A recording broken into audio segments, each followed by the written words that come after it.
형제들아, 우리가 너희 가운데 들어간 것이 헛되지 않은 줄을 너희가 친히 아나니, 너희가 아는 바와 같이 우리가 먼저 빌립보에서 고난과 능욕을 당하였으나 우리 하나님을 힘입어 많은 싸움 중에 하나님의 복음을 너희에게 전하였노라.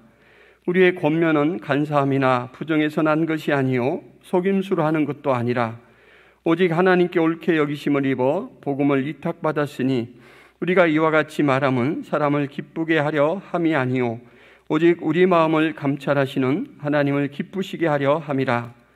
너희도 알거니와 우리가 아무 때에도 아첨하는 말이나 탐심의 탈을 쓰지 아니한 것을 하나님이 증언하시느니라. 또한 우리는 너희에게서든지 다른 이에게서든지 사람에게서는 영광을 구하지 아니하였노라. 우리는 그리스도의 사도로서 마땅히 권위를 주장할 수 있으나 도리어 너희 가운데서 유순한 자가 되어 유모가 자기 자녀를 기름과 같이 하였으니, 우리가 이같이 너희를 사모하여 하나님의 복음뿐 아니라 우리의 목숨까지도 너희에게 주기를 기뻐함은 너희가 우리의 사랑하는 자 됨이라. 형제들아, 우리의 수고와 애쓴 것을 너희가 기억하리니 너희 아무에게도 폐를 끼치지 아니하려고 밤낮으로 일하면서 너희에게 하나님의 복음을 전하였노라. 우리가 너희 믿는 자들을 향하여 어떻게 거룩하고 옳고 흠없이 행하였는지에 대하여 너희가 증인이요 하나님도 그러하시도다. 너희도 아는 바와 같이 우리가 너희 각 사람에게 아버지가 자기 자녀에게 하듯 권면하고 위로하고 경계하노니, 이는 너희를 부르사 자기 나라와 영광에 이르게 하시는 하나님께 합당히 행하게 하려 함이라. 아멘.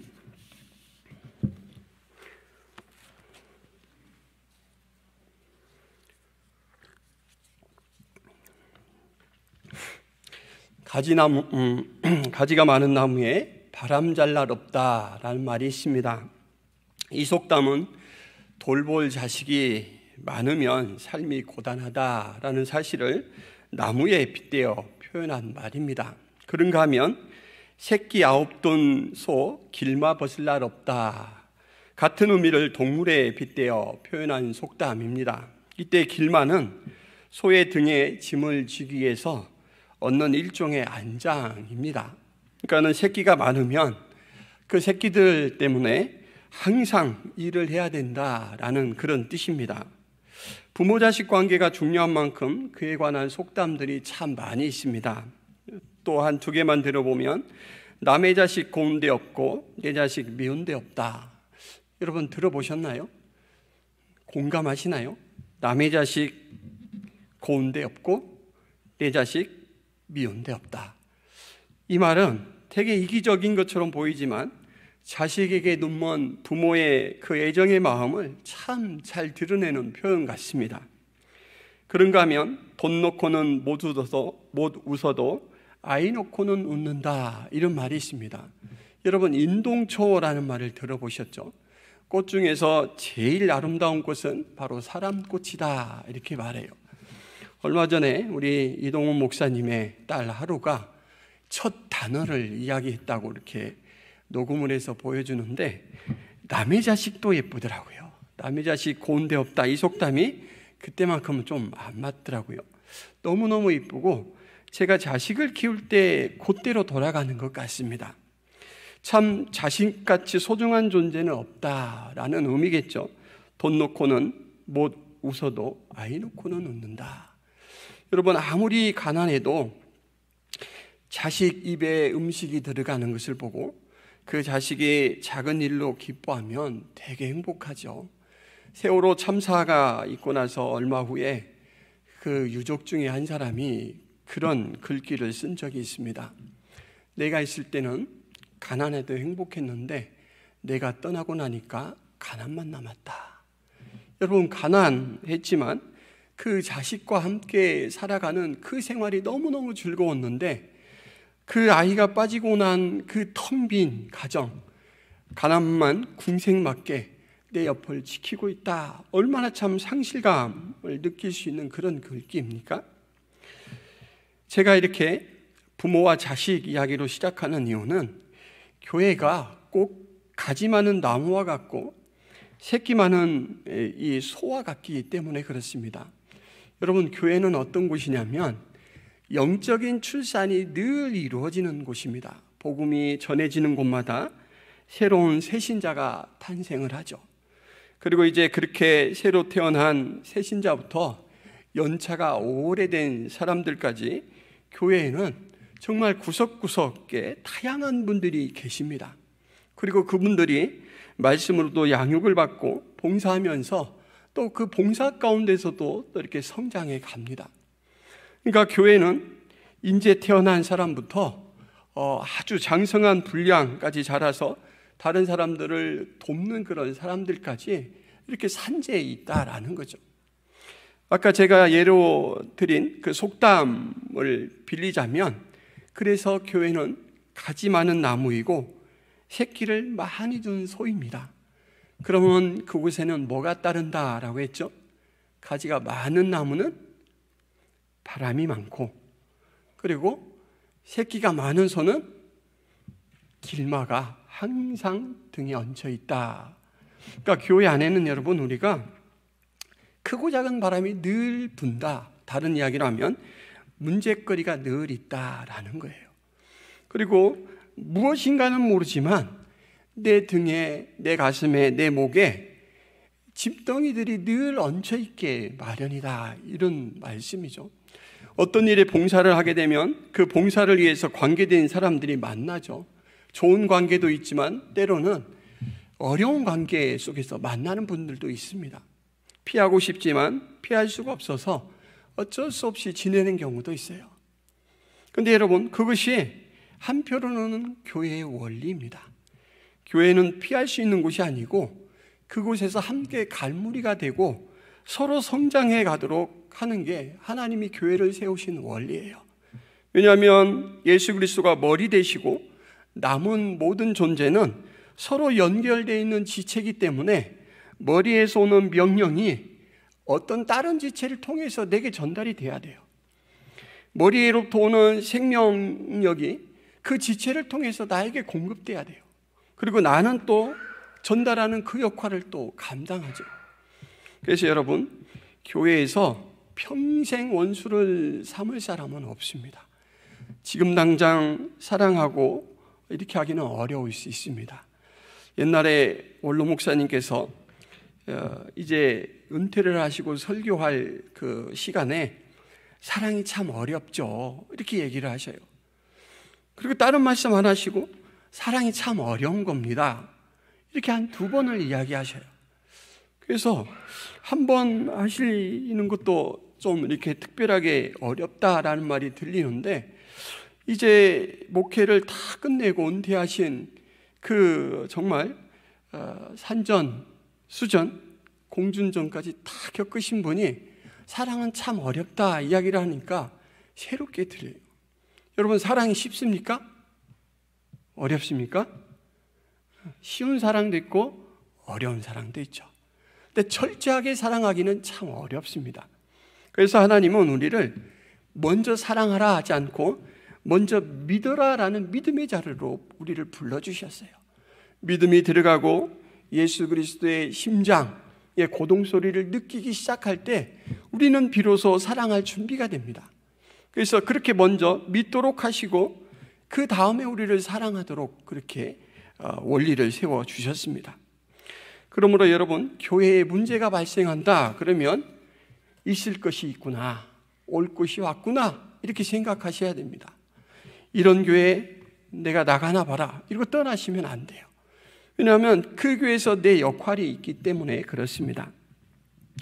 오늘 교회가 그런 곳이다, 늘 영적 출산이 이루어지고 영적 양육이 이루어지기 때문에 짐을 져야 되는 부분이 있고 또 바람벽이 되어줘야 되는 그런 부분들도 있다라는 말씀을 드렸는데, 마침 바울은 이 데살로니가 교회에 대해서 자신의 정체성을 부성과 모성으로 이렇게 연결시켜서 이야기를 합니다. 여러분, 7절과 11절 말씀 제가 한번 읽어보도록 하겠습니다. 우리는 그리스도의 사도로서 마땅히 권위를 주장할 수 있으나 도리어 너희 가운데에서 유순한 자가 되어 유모가 자기 자녀를 기름과 같이 하였으니 너희도 아는 바와 같이 우리가 너희 각 사람에게 아버지가 자기 자녀에게 하듯 권면하고 위로하고 경계하노니.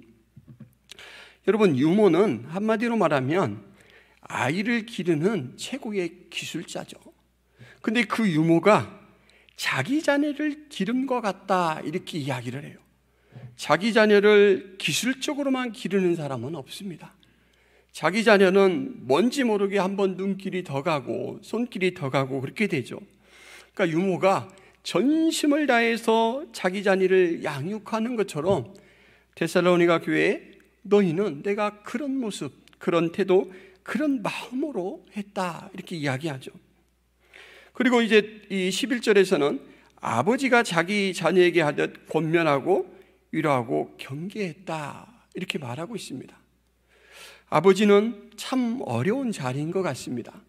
슬퍼도 슬픈 표를 못 내고 때로는 약한 그 모습을 다른 사람들을 위해서 드러내지 못하고 남이 보지 않는 곳에서 잠시 잠깐 눈물을 찍어내고 올 때도 있고 강한 척, 담담한 척 이렇게 해야 될 때가 참 많이 있죠. 바울은 이 데살로니가 교회에서 일어나는 여러 문제들을 그 아버지의 마음으로 품었습니다. 오는 대로 같은 자극으로 성도들에게 야단치거나 나무라거나 그러지 않고 다 가슴에 묻고 약이 되는 쪽으로, 도움이 되는 쪽으로 그렇게 충고도 하고 이끌어 주었다라는 것이죠. 오늘 이 2장 1절부터 11절은 교회보다는 그러한 사역자에 대해서 초점이 맞추어져 있습니다. 바울은 왜 데살로니가 교회에 자신을 유모와 아버지 역할로 이렇게 인식시키려고, 확인시켜 주려고 이렇게 할까요?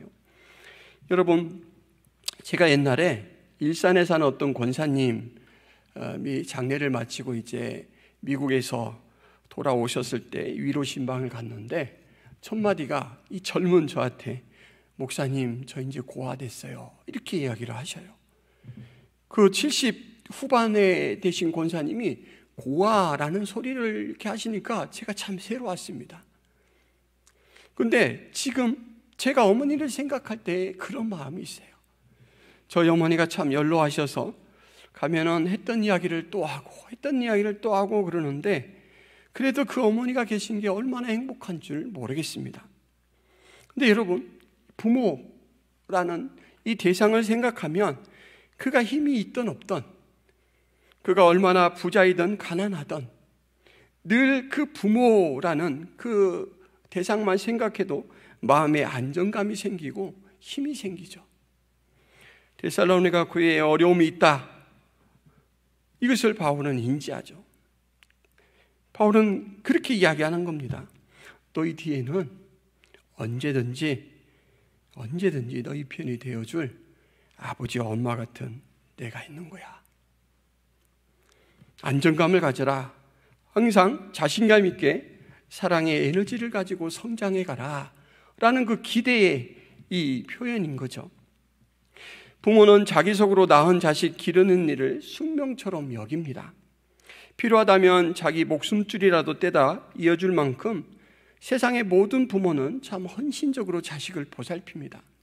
그런데 여러분, 바울은 교회를 왜 그런 자세로 보살필까요? 오늘 말씀에 보면 우리가 이같이 너희를 사모하여 하나님의 복음뿐 아니라 우리의 목숨까지도 너희에게 주기를 기뻐함은 너희가 우리의 사랑하는 자 됨이라. 형제들아, 우리의 수고와 애쓴 것을 너희가 기억하리니 너희 아무에게도 폐를 끼치지 아니하려고 밤낮으로 일하면서 너희에게 하나님의 복음을 전하였노라. 우리가 너희 믿는 자들을 향하여 어떻게 거룩하고 옳고 흠없이 행하였는지에 대하여 너희가 증인이요 하나님도 그러하시도다.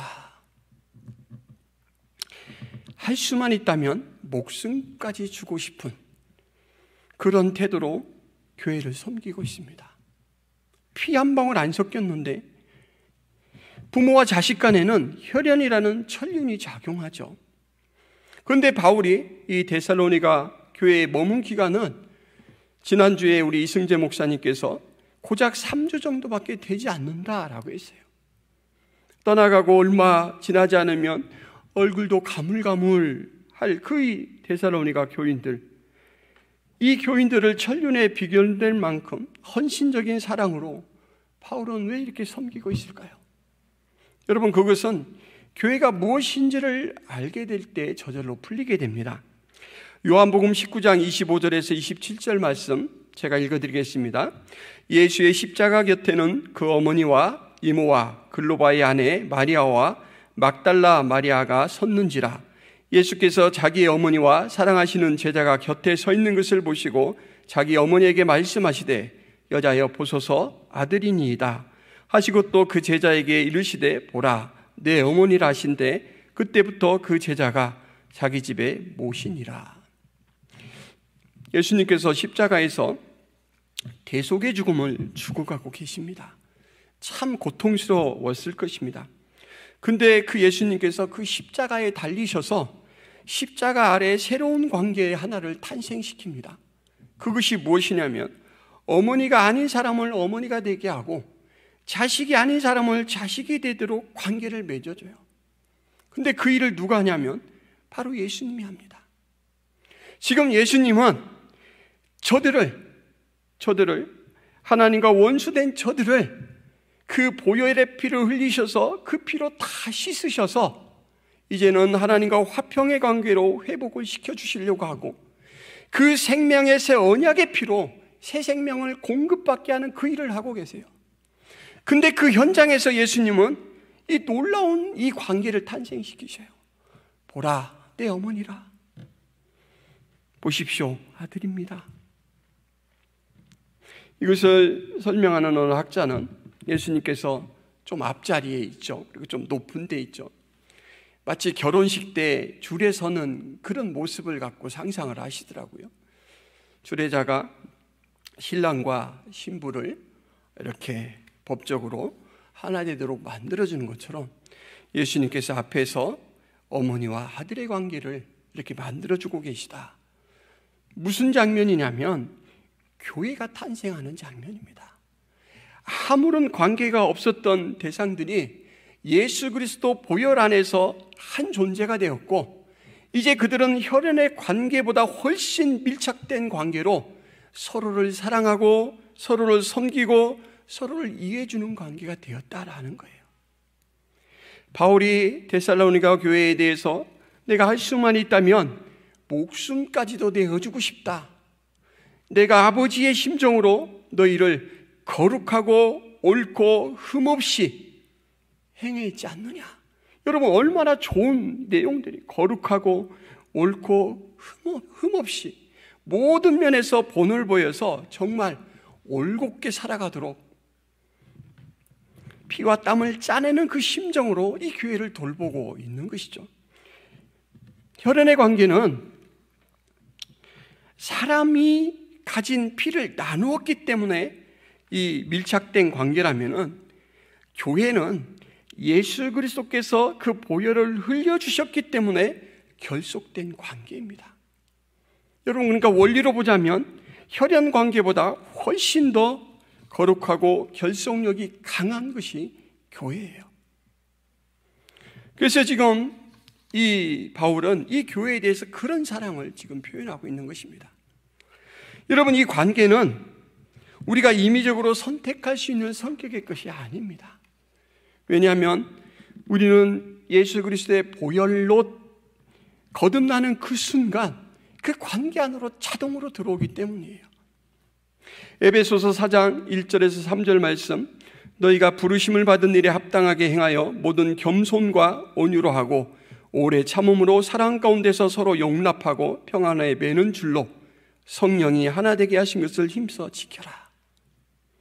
여기서 아주 중요한 말이 뭐냐면 성령이 하나 되게 하신 것입니다. 성령이 하나 되게 하신 것. 우리가 막 노력을 해서 너 이만큼만 나는 이만큼 갖게 재고 타협하고 해서 하나 된 게 아니에요.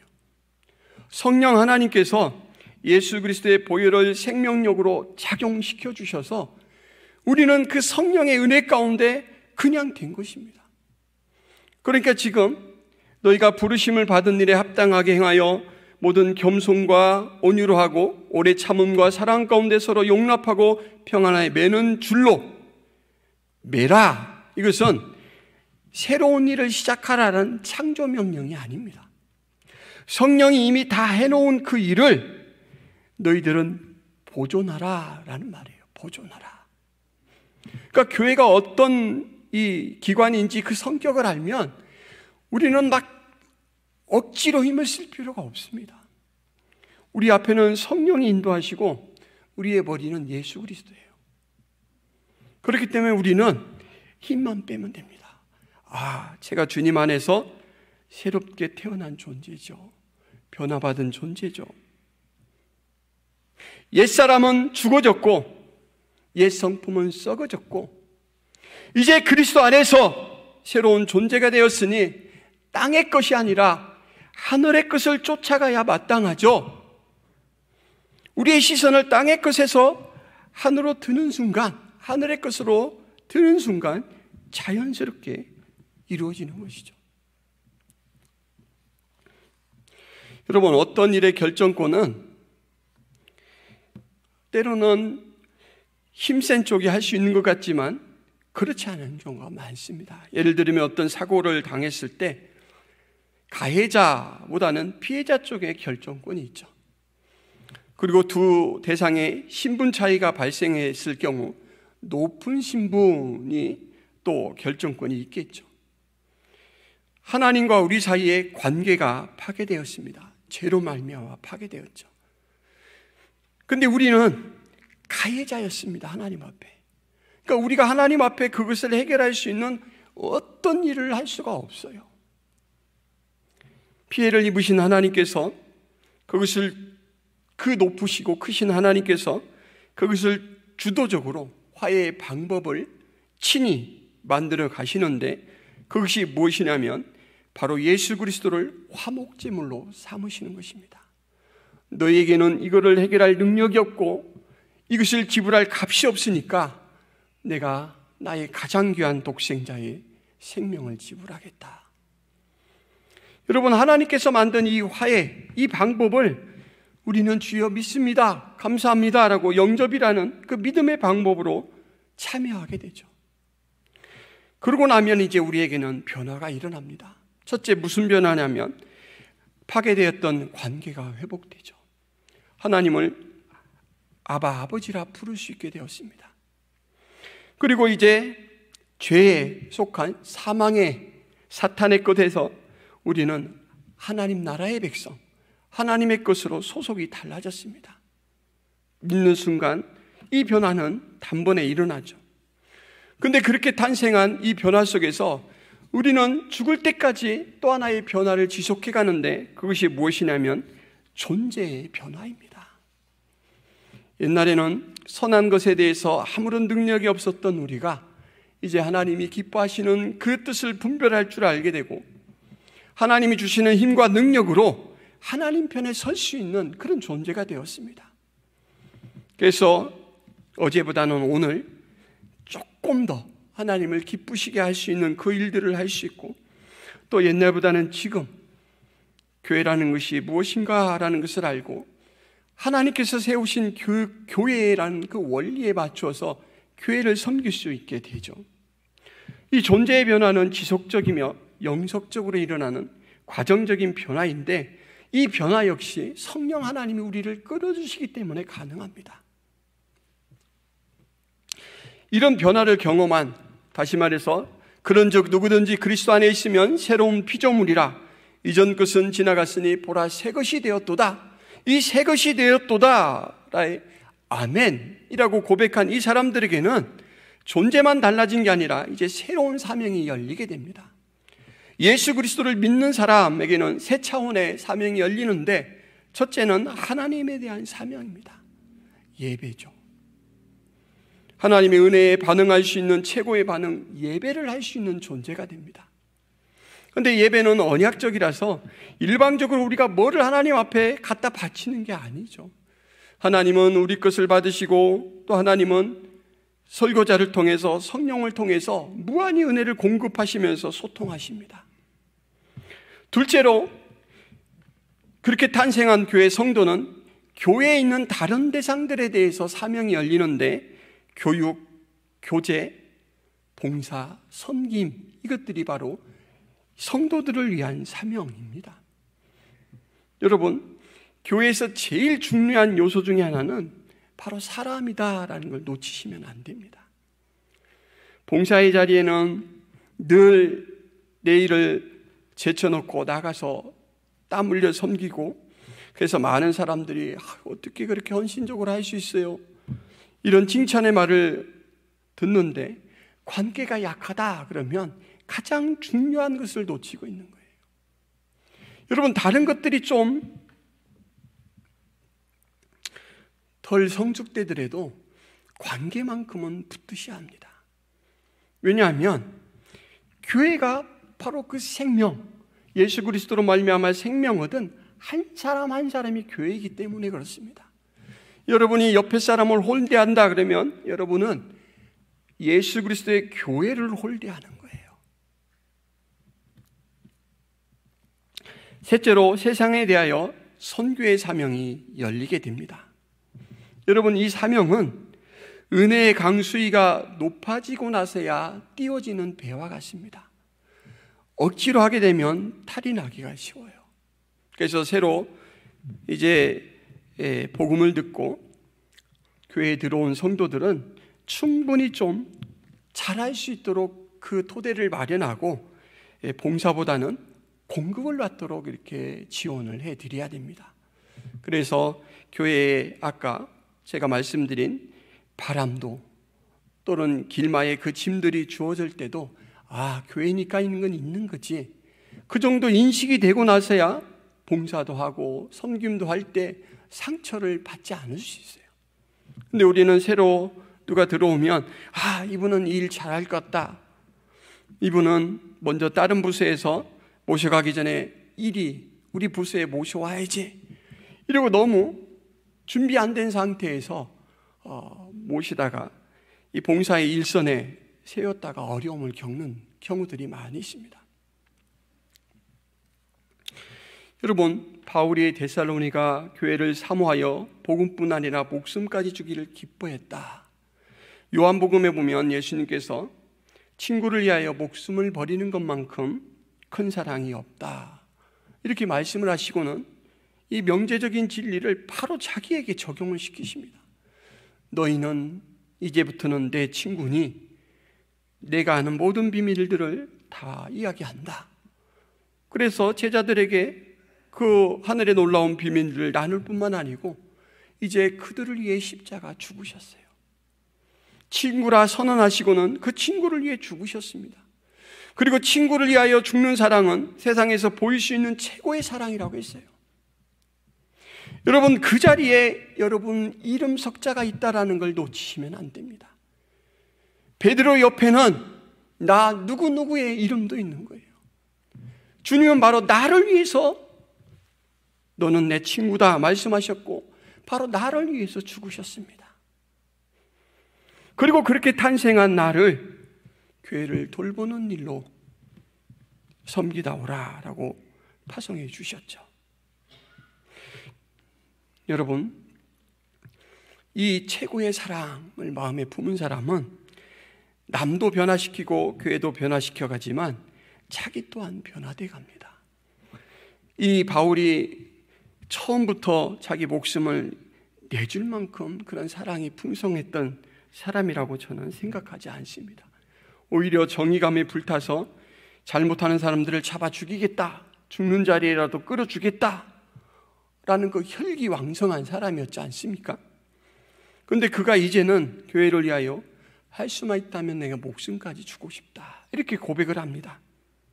바울의 자기인식은 우리가 잘 알다시피 몇 단계에 걸쳐서 나오죠. 갈라디아 1장 1절에 보면 사도된 바울은 그렇게 이야기를 하는데, 이제 시간이 한참 한 4년 정도 지나고 나서 고린도전서 15장에서는 지극히 작은 자라, 사도 중에 아주 지극히 작은 자라, 겨우 옛날에 이승엽 선수가 이야기해서 좀 웃긴 말이 있는데, 겨우 낑길 정도로 나는 사도, 그러니까 겨우 하나님의 은혜 가운데 여기 꼈다, 이 정도로 이 자의식이 겸손해집니다. 그리고 에베소서 3장 8절에 보면 모든 성도 중에 지극히 작다, 이렇게 이야기해요. 사도들 중에서 작다라고 했던 그가 이제 모든 성도 중에서 지극히 작다. 그리고 디모데전서 1장 15절에 가면 내가 죄인 중에 괴수다 이렇게 고백하죠. 여러분, 은혜에 대한 인식이 커가면 커갈수록 내가 얼마나 쓴물이 나는 자인가를 알아요. 내 표정 하나가 얼마나 순간도 못 감추고 마음속에 있는 이 불쾌한 감정들을 드러내고 있는지 이것들을 알죠. 그래서 무르익으면 무르익을수록 말수가 들게 되고 의견을 내기보다는 듣게 되죠. 여러분, 바울이 수행하고 있는 사명은 바울과 같은 특정한 사람에게만 주어진 것이 아닙니다. 은혜의 강에서 변화의 배를 탄 모든 사람에게 열린 사명입니다. 여러분들은 하나님에 대해서 예배 사명이 열린 사람들이고 교회 안에서는 교육, 교제, 봉사, 섬김의 사명이 열린 분들입니다. 그리고 세상에 대해서는 바로 선교의 사명이 열려 있습니다. 눈 감는다고 없어지는 게 아니고 아니다라고 부정할 수 있는 것이 아닙니다.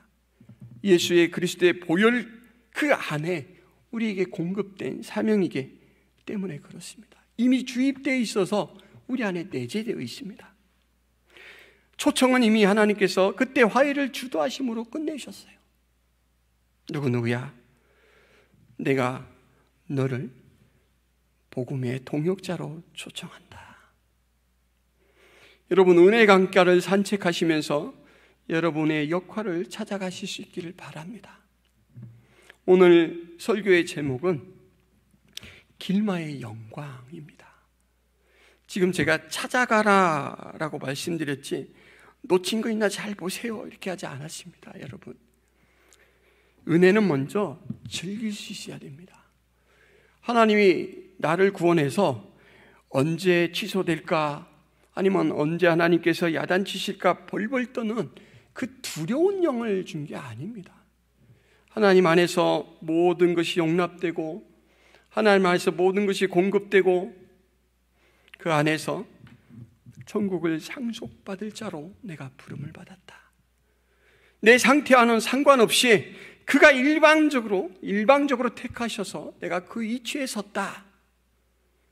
여러분, 철저히 빈손으로 그 은혜를 붙들 수 있을 때 여러분들은 나중에 본전 생각을 안 해요. 그러므로 여러분, 필요하시면 은혜의 강가의 산책을 오래 하시기 바랍니다. 오래 하시고 분명하게 붙드시기 바랍니다. 바울은 사명을 수행하는 과정에서 수많은 장애를 만납니다. 오늘 말씀에도 보면 2절에 이 싸움이라는 표현을 써요. 싸움. 여러분, 싸움을 시작하면 제가 쉬고 싶다, 잠깐 우리 쉬었다 합시다 이렇게 못합니다. 싸움은 한번 붙으면 끝장을 봐야 돼요. 바울은 교회를 위해서 그런 싸움과 같은 그런 치열한 이 사역의 현장에서 모든 수고를 아끼지 않았고 밤이 되면 그들에게 폐를 끼치지 않기 위해서 또 자기들에게 필요한 생활비를 벌기 위해서 애를 썼습니다.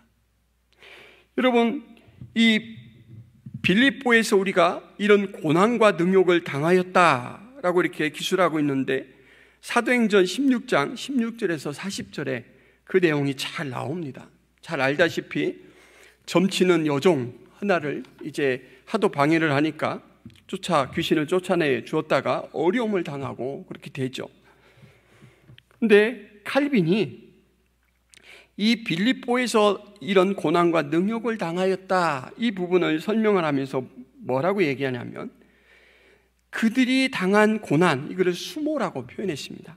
수모와, 그러니까 능욕을 수모라고 표현했고 고난을 박해라고 이제 더 분명하게 그 성격을 드러냈는데 수모와 박해는 인간의 마음을 약하게 한다.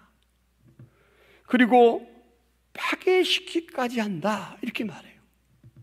그러니까 지금 바울 일행이 빌립보에서 당한 수모와 박해는 정말 아이고 죽었으면 좋겠다 할 만큼 약할 정도로 몰아갔어요. 그리고 죽음 직전까지 내 존재가 파괴되는 것 같은 그런 어려움까지 처해졌다라는 거죠. 밖에서 당하는 이런 어려움들이 이런 거였습니다. 그는 또 베스도 앞에서 이 복음의 변명을 할 때 바울이 이같이 변명하여 변명함에 베스도가 크게 소리내어 이르되 바울아 내가 미쳤도다. 내 많은 학문이 너를 미치게 한다. 미친 소리 하는 취급을 받아요. 여러분, 교회 안에서는 어땠을까요? 오늘 이 데살로니가전서 이 2장 이 부분에, 지금 우리가 다루고 있는 부분에 보면 바울이 자기 변명을 하는 부분들이 많이 나옵니다.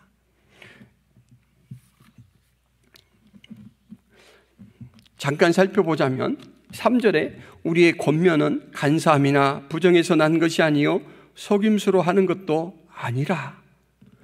여러분, 이런 이야기들이 자꾸 있는 거예요. 5절에 너희도 알거니와 우리가 아무 때에도 아첨하는 말이나 탐심에 탈을 쓰지 아니한 것을 하나님이 증언하시니라. 교회 안에서도 자꾸만 오해하고 잡음이 생기고 그래요. 5장 26절에서는 불순한 동기로 복음을 전한다라는 그런 사람들이 있었고, 또 자기들 기쁨, 자기들의 영광을 위한다라고 하니까 아니다. 우리가 하나님을 기쁘게 하지 사람을 기쁘게 하는 것이 아니다. 이렇게 말했죠. 아마도 복음의 이 자유와 은혜의 해방을 전하기 때문에 유대인들이 율법주의에 꽉 차 있던 이 사람들이 사람들에게 말하자면 기분을 좋게 해주고 해서 무슨 이익을 보려고 한다. 이렇게 험담을 했던 것 같습니다. 개인적인 영예를 추구한다. 또 누구는 독재자와 같다. 이렇게 이야기해요. 그런데 바울은 하나님께 받은 은혜의 수위가 아주 매우 높은 사람이었습니다. 예수님께서 사울아 사울아 내가 어찌하여 나를 핍박하느냐 라고 직접 이야기하시고 그를 이제 이방인의 사도로 부르지 않습니까? 그래서 바울은 이 예수 그리스도를 통해서 공급받은 그 은혜가 너무 크다라는 그 자의식이 가득 차 있어서 이 하나님의 이 사랑의 질량은 그의 사역 밖에서 발생하는 그 모든 장애를 극복하게 합니다. 그리고 바울을 향한 하나님의 사랑의 밀도는 교회 안의 문제와 저항을 초월하게 만들어줘요. 여러분, 교회 안에서 혹시 여러분들에게 싸움을 걸어오시는 분이 있으면 내 안에 은혜가 얼마만큼 역사하고 있는가, 얼마만큼 저축되어 있는가, 그걸 보시고 은혜를 붙드시길 바랍니다. 바울은 하나님께 받은 은혜의 수위가 그렇게 높아서 모든 싸움을 선한 모습으로 다 감당을 하죠. 그래서 현장에서 종종 이 부딪히는 장애와 싸움에서 흔들리지 않는 태도를 보입니다. 1절에서 4절 말씀에 보면 너희가 아는 바와 같이 우리가 먼저 빌립보에서 고난과 능욕을 당하였으나 우리 하나님을 힘입어 많은 싸움 중에 하나님의 복음을 너희에게 전하였다. 하나님을 힘입어 이야기하고 있고 하나님의 복음을 너희에게 전하였다. 그가 철저하게 의존하는 대상은 하나님이고 그 장애 속에서도 그가 해야 될 목적은 놓치지 않았습니다. 너희에게 복음을 전하였다 이렇게 말하죠. 그리고 그 일을 위해서 자기를 내어주는 것을 조금도 주저하지 않았습니다. 아까 소개해드린 8절 말씀, 우리가 이같이 너희를 사모하여 하나님의 복음뿐 아니라 우리의 목숨까지도 너희에게 주기를 기뻐하면 너희가 우리의 사랑하는 자 됨이라. 여러분, 이 바울은 하나님께 옳게 여기심을 입어 복음을 이탁받았다 이런 확신으로 무장되었기 때문에 항상 담력이 있었습니다. 4절에 그 부분이 기록되어 있죠. 하나님이 나를 택하셨어. 하나님이 나를 쓰시지. 지금 이 앞에는 깜깜하고 길이 보이지 않지만 하나님이 여실 거야. 내 일이 아니고 하나님의 일이잖아. 그런 믿음으로 나아가고 있죠. 그리고 12절에 보면 바울은 교회에 대해 궁극적인 목표를 진술합니다. 이는 너희를 부르사 자기 나라와 영광에 이르게 하시는 하나님께 합당히 행하게 하려 함이라. 여러분, 자기 나라와 영광에 이르게 하시는 하나님께 합당하게 행하게 하려 함이라. 하나님께 합당한 교회, 어떤 교회는 열심히 행사는 하는데 만약에 하나님께서 보시면 그 시간에 좀 쉬지 그러냐? 이렇게 할 만큼 하나님의 뜻과 맞지 않는 그것을 사역 목표로 세우고 나가는 경우가 있습니다. 그런데 바울은 그 목표점을 결코 흐린 눈으로 보지 않았습니다. 하나님께 합당히 행하게 하려 함이라. 이 교회에 영원히 추구하고 지향해야 될 이 궁극적인 목표가 무엇이냐면 바로 예수 그리스도를 닮아가는 것입니다. 로마서 8장 29절 말씀에 보면 하나님이 미리 하신 자들을 또한 그 아들의 형상을 본받게 하기 위하여 미리 정하셨으니 이는 그로 많은 형제 중에서 맏아들이 되게 하려 하심이니라. 예수 그리스도를 닮아간다라는 것은 인격과 성품이 닮아가는 것도 있지만 역할, 기능도 닮아가는 부분이 있습니다. 하나님을 향해서는 제사장의 역할을 하죠. 세상과 하나님 사이의 중개자로서 그런 기능을 하고, 그리고 세상에 대해서는 왕 같은 역할을 합니다. 군림하라는 것이 아니고, 여러분 원래 왕은, 이스라엘의 왕은 하나님께서 기름을 부어서 세워주셔서 그 백성을 하나님을 알도록 교훈하는 그 일이 첫 번째 일이었습니다. 그리고 대적들로부터 그 백성을 보호하는 것이 그 일이었어요. 그러니까는 세상에 대해서 왕 같다라는 것은 군림하는 것이 아니라 그들을 보호하고 보살피고 하나님이 어떤 분인가를 알게 하여서 하나님 앞으로 인도해 가는 것, 그것을 우리가 해야 된다라는 거예요. 목표는 분명합니다. 여기 계신 한 사람 한 사람이 다 그리스도의 장성한 분량까지 믿음이 성장해 가는 것, 그 일을 위해서 때로는 내가 교육하는 사람이 되기도 하고 교제하는 입장이 되기도 하고 봉사하고 섬기는 입장이 됩니다. 내가 또 배워야 될 부분은 나보다 앞서간 어떤 선배되는 교인이 또 그 역할을 해줄 것이고, 교회는 그런 역할들이 서로 순차적으로 오가면서 겹치면서 함께 성장해 가고 하나님 앞에 그 교회가 용납되게 되죠. 목표는 주어졌습니다. 예수 그리스도께서 피로 값주고 사신 교회, 그 교회를 하나님의 교회다라는 것을 놓치지 말고 하나님이 원하시는 성장이 이루어질 수 있도록, 영적 성장이죠. 그 성장이 이루어질 수 있도록 길을 열고 길을 만들고 힘을 보태고 때로는 앞에서 끌고, 그것이 바로 우리의 역할이다라는 거죠. 이것이 오늘 길마를 치는 영광입니다.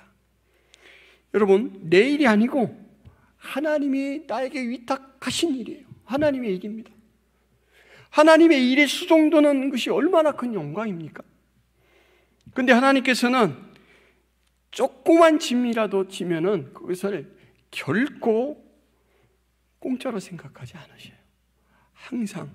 항상 칭찬해 주시고 그 일을 통해서 우리 또한 유익을 받게 합니다. 바울이 교회를 섬기면서 목숨을 내어줄 만큼 예수 그리스도를 닮아가는 그 모습까지 성장한 것처럼 그 일을 할 때 우리를 또한 그렇게 성장시켜 주실 것입니다. 칼빈은 이 11절 말씀을 해석하면서 각 사람에게 합의의 모습으로 이렇게 했다라는 부분을 해석하면서 이런 말을 남겼습니다. 어느 누구도 먼저 자기에게 맡겨진 교회에 아버지 노릇을 하기 전에는 훌륭한 목사가 될 수 없다. 여러분, 영적 지도자들이 가르치기 전에 먼저 아버지의 마음이 돼야 되겠죠. 근데 목사들만 그래야 될까요? 모든 성도가 그래야 됩니다. 요즘 세상은 특히나 들으려고 하는 분은 없고 자꾸 가르치는 사람만 많아서 어렵다고 그래요. 근데 들어주고 마음을 받아주고 그러면서 서로 맞추고 협력하고 그렇게 세워가는 화성교회가 되기를 바랍니다.